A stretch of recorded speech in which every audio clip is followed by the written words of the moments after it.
Assalamualaikum warahmatullahi wabarakatuh. Perkenalkan, nama saya Rian Subandi, semester 5 STAI Nidah El Adabi, Prodi Pendidikan Agama Islam.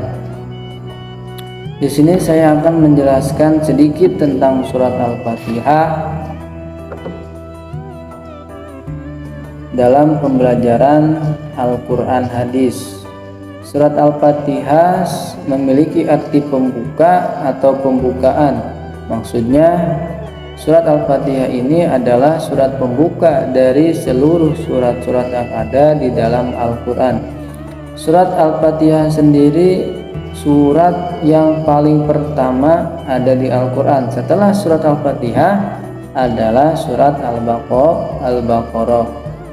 Surat Al-Fatihah ini terdiri dari 7 ayat, dari bismillah sampai dengan siratal ladzina an'amta 'alaihim ghairil maghdubi 'alaihim waladdallin. Nah, surat Al-Fatihah ini termasuk ke dalam surat Makkiyah atau surat yang diturunkan di kota Mekah atau ketika Nabi Muhammad sebelum hijrah ke kota Madinah.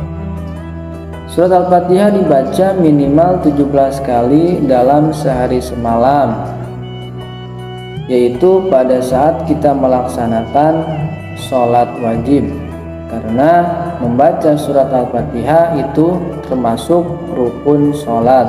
Jadi wajib ketika kita sholat membaca surat Al-Fatihah. Surat Al-Fatihah sendiri memiliki 2 nama lain, yaitu yang pertama As-Sab'ul Masani, yang artinya 7 ayat yang diulang-ulang. Karena surat Al-Fatihah memiliki 7 ayat yang diulang-ulang ketika kita sedang melaksanakan sholat. Yang kedua, Ummul Quran, artinya artinya umi atau induk. Berarti Ummul Quran artinya induknya Al-Quran, karena dalam surat Al-Fatihah mengandung seluruh isi dari surat-surat yang ada di dalam Al-Quran.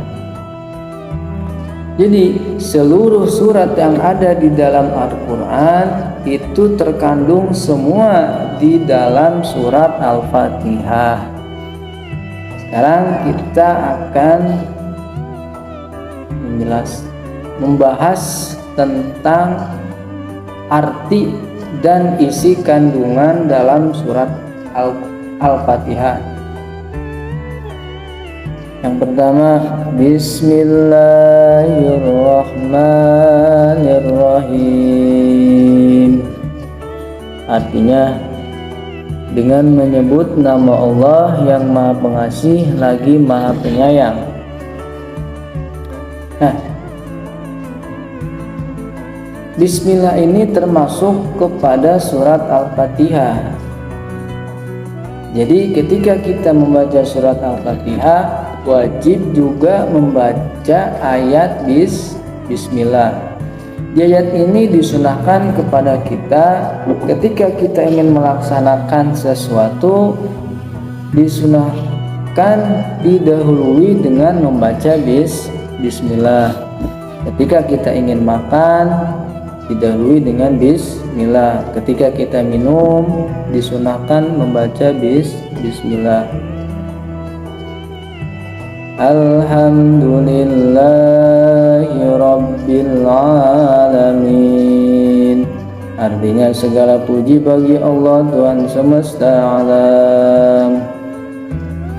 Nah, di ayat ini mengajarkan kepada kita bahwasanya kita harus senantiasa bersyukur kepada Allah atas segala nikmat yang telah diberikan. Kata Allah, la in syakartum la azidannakum wa la in kafartum inna azabi lasyadid. Ketika kita bersyukur atas nikmat yang telah diberikan oleh Allah, maka nikmat itu akan ditambah oleh Allah. Tapi sebaliknya, ketika kita kufur atas nikmat yang telah diberikan oleh Allah, maka azab Allah sangatlah pedih.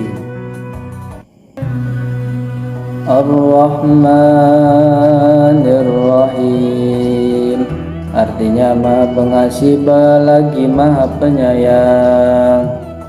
Nah, di ayat ini mengajarkan kepada kita bahwasanya Allah memiliki dua sifat, yaitu sifat Ar-Rahman dan yang kedua sifat Ar-Rahim. Sifat Ar-Rahman ini diberikan kepada seluruh makhluknya yang ada di dunia, yaitu diberikan kepada manusia, jin, hewan, tumbuh-tumbuhan, itu semua termasuk kepada sifat Ar-Rahman. Yang kedua sifat Ar-Rahim. Sifat Ar-Rahim ini hanya diberikan kepada orang-orang yang beriman saja, khususnya kepada kita orang muslim yang bertakwa kepada Allah.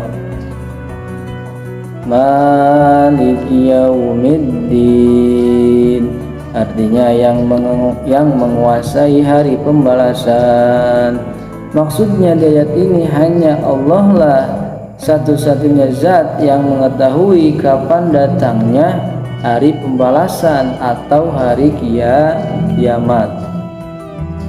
Sekalipun Nabi atau Rasul itu tidak tahu kapan pasti datangnya terjadi kiamat, tapi Rasul itu diberikan tanda-tanda atau ciri-ciri kapan terjadinya hari kiamat, seperti munculnya Dajjal, datangnya Imam Mahdi, terus terbitnya matahari di sebelah barat, dan lain sebagainya. Yang tahu pasti kapan terjadinya hari kiamat itu hanya Allah Subhanahu wa ta'ala. Iyyaka na'budu wa iyyaka nasta'in, hanya Engkaulah yang kami sembah dan hanya kepada Engkaulah kami meminta pertolongan. Nah, di ayat ini mengajarkan kepada kita bahwasanya hanya Allah lah satu-satunya zat yang wajib kita sembah dan kita mintai pertolongan.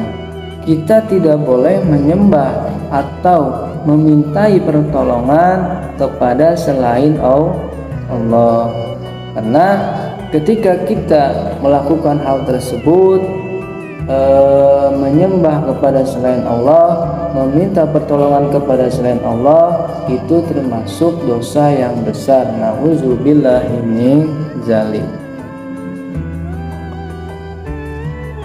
Ihdinas siratal mustaqim, tunjukilah kami jalan yang lurus. Di ayat ini mengajarkan kepada kita bahwasanya setiap kita berdoa, jangan lupa berdoa agar diberikan jalan yang lurus. Apa itu jalan yang lurus? Mari kita bahas pada ayat yang ke-7.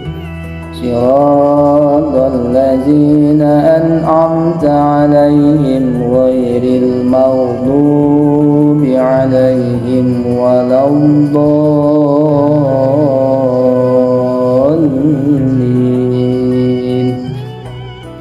Itu jalan orang-orang yang Engkau beri nikmat kepada mereka, bukan jalan mereka yang dimurkai dan bukan pula jalan yang sesat. Artinya apa? Di ayat ini mengajarkan kepada kita harus selalu bermohon kepada Allah agar diberikan jalan yang lurus. Jalan yang lurus itu jalan yang diberikan kepada siapa? Jalan yang lurus itu jalan yang diberikan kepada orang-orang yang diberikan nikmat oleh Allah. Siapa orang-orang yang diberikan nikmat? Yaitu orang-orang yang selalu bertakwa kepada Allah, yang selalu beriman kepada Allah, yang selalu mengerjakan perintah-perintah Allah dan menjauhi larangan-larangan Allah. jangan jalan yang diberikan kepada orang-orang yang tersesat, yaitu jalan yang menuju ke neraka. Karena orang-orang yang diberikan petunjuk berupa jalan yang tersesat, biasanya orang tersebut termasuk kepada golongan orang-orang yang musyrik. Nauzubillahi min dzalik. Mungkin cukup sekian dari saya, kurang lebihnya mohon maaf. Wassalamualaikum warahmatullahi wabarakatuh.